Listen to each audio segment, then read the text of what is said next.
اس پاک خاتون کے پاس اللہ کا فرشتہ آیا اور کہا، اے کنواری مریم، اللہ تجھے ایک نیک اولاد عطا کرنا چاہتا ہے۔ خاتون نے کہا، یہ کیسے ممکن ہے جبکہ مجھے کسی مرد نے چھوا تک نہیں۔ فرشتے نے کہا، ایسا کرنا تیرے رب کے لیے بہت آسان ہے۔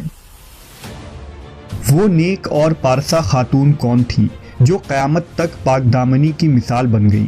وہ خاتون جسے اللہ نے اپنے زمانے کے تمام عورتوں پر برتری عطا فرمائی۔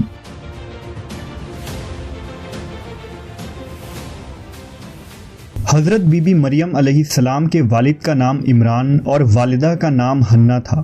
حضرت عمران حضرت سلیمان علیہ السلام کی اولاد میں سے تھے اور ان کی اہلیہ حنہ داؤد علیہ السلام کی اولادوں میں سے تھیں۔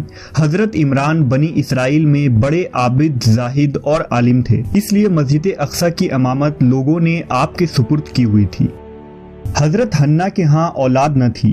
ایک روز آپ نے ایک درخت کے سائے میں ایک چڑیا دیکھی جو اپنے بچے سے پیار کر رہی تھی اور اسے دانہ کھلا رہی تھی۔ یہ منظر دیکھ کر آپ کا دل بھر آیا اور آپ نے بارگاہ الہی میں اولاد کے لیے دعا کی، لہٰذا اللہ نے آپ کی دعا قبول فرمائی۔ حضرت مریم کی پیدائش سے قبل آپ کی والدہ نے منت مانی کہ اپنی اولاد کو بیت المقدس کی خدمت کے لیے نذر کر دیں گی۔ بنی اسرائیل کے یہاں یہ روایت تھا کہ جو لڑکا اللہ کی نظر کر دیا جاتا تھا وہ نہ شادی کرتا تھا نہ دنیاوی مشاغل میں دلچسپی لیتا تھا، صرف عبادت گاہ میں خدمت کرتا اور خود عبادت میں مشغول رہتا تھا۔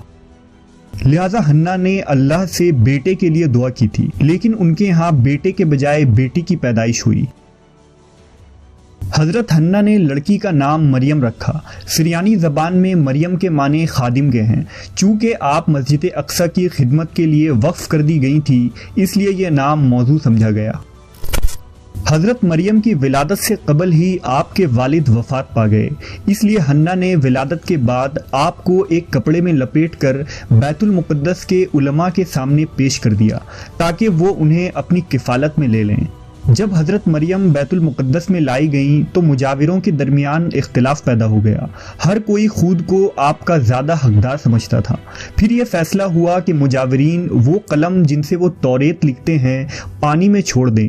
جس کا قلم پانی کے بہاؤ میں بہنے کے بجائے الٹا بہے گا وہ مریم کی کفالت کا حقدار ہوگا۔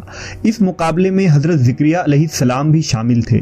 ان کے قلم کو اللہ نے پانی میں بہاؤ کے الٹے طرف بہا دیا اور وہ ان کی پرورش کے حقدار ہو گئے۔ اس طرح بی بی مریم کو اللہ کی منشا کے مطابق حضرت زکریہ علیہ السلام کی کفالت میں دے دیا گیا۔ حضرت زکریہ کی بیوی حضرت مریم کی خالہ لگتی تھی، لہٰذا ان سے بڑھ کر ان کی بہتر پرورش اور کوئی نہ کر سکتا تھا۔ حضرت مریم علیہ السلام دوسرے بچوں کی بنسبت بہت تیزی کے ساتھ بڑھتی رہیں۔ جب آپ حضرت زکریہ علیہ السلام اور اپنی خالہ کے گھر پرورش پا کر کچھ بڑی ہوئیں تو بیت المقدس میں آپ کے لیے ایک کمرہ مخصوص کر دیا گیا۔ یہاں زکریہ علیہ السلام کے علاوہ اور کوئی نہیں جا سکتا تھا۔ آپ دن رات اللہ کی عبادت میں مشغول رہتی۔ جب حضرت زکریہ آپ کے پاس آتے تو حیران ہوتے کیونکہ آپ کے پاس بے موسمی پھل موجود ہوتے، گرمیوں کے پھل سردیوں کے موسم میں اور سردیوں کے پھل گرمیوں کے موسم میں آپ کے حجرے میں رکھے ہوتے۔ جب حضرت زکریہ علیہ السلام حضرت مریم سے پوچھتے کہ یہ پھل کہاں سے آتے ہیں، انہیں کون دے جاتا ہے، تو حضرت مریم فرماتی، اللہ کے پاس سے۔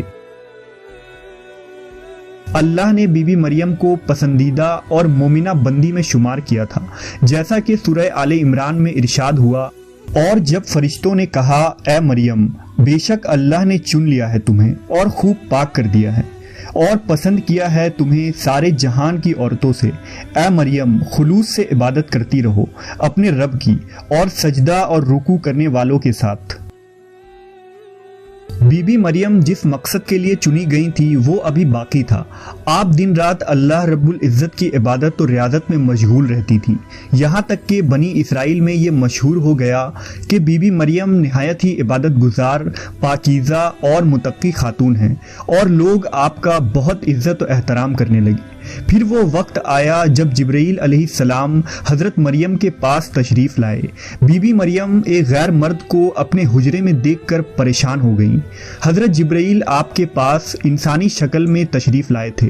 حضرت مریم آپ کو دیکھ کر بولی، اگر تو کوئی خدا ترس انسان ہے تو تجھ سے خدائے رحمان کی پناہ مانگتی ہوں۔ حضرت جبرائیل آپ کو تسلی دیتے ہوئے اور پیغام الہی سے باخبر کرتے ہوئے فرماتے ہیں، میں تو تیرے رب کا فرز داتا ہوں اور اس لیے بھیجا گیا ہوں کہ تجھے ایک پاکیزہ لڑکا دوں۔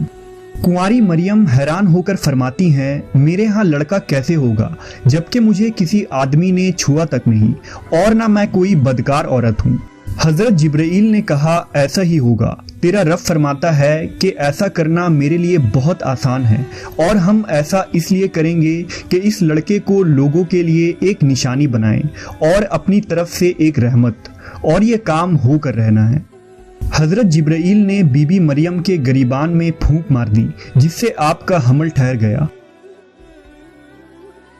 جب حضرت مریم حاملہ ہوئیں تو یہ خبر بنی اسرائیل میں عام ہو گئی کہ حضرت مریم حاملہ ہو گئی ہیں۔ اس پر بہت سے لوگوں نے زکریہ علیہ السلام کے گھر آنا جانا بند کر دیا اور آپ پر الزام بہتان لگانے لگے۔ حضرت مریم بیت المقدس سے نکل گئیں اور دور ایک مقام پر جا کر ٹھہری۔ آپ اس مقام پر تنہا رہ رہی تھی کہ ایک دن آپ کو درد ذہ شروع ہو گیا۔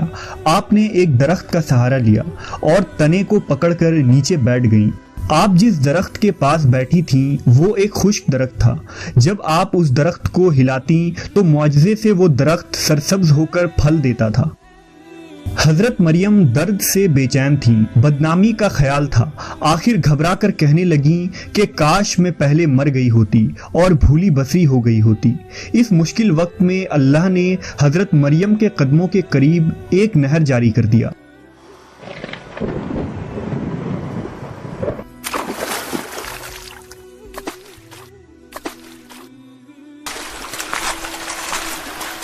اور ندا آئی کہ پانی پیو اور کھجور کھاؤ تاکہ جسم کو تقویت پہنچے، پھر اپنی اولاد کو دیکھ کر آنکھوں کو ٹھنڈک پہنچاؤ۔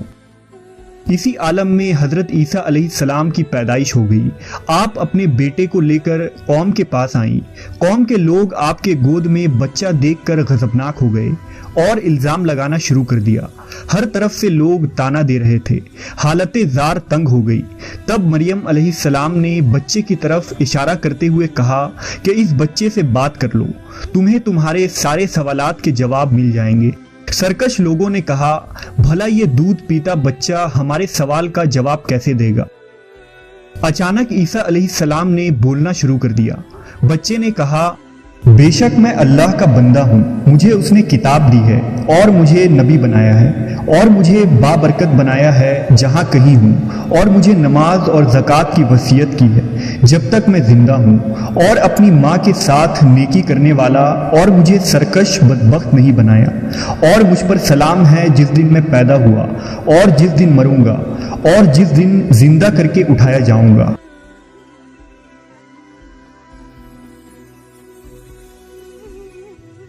اس کے بعد حضرت مریم حضرت عیسیٰ علیہ السلام کو لے کر مصر چلی گئیں۔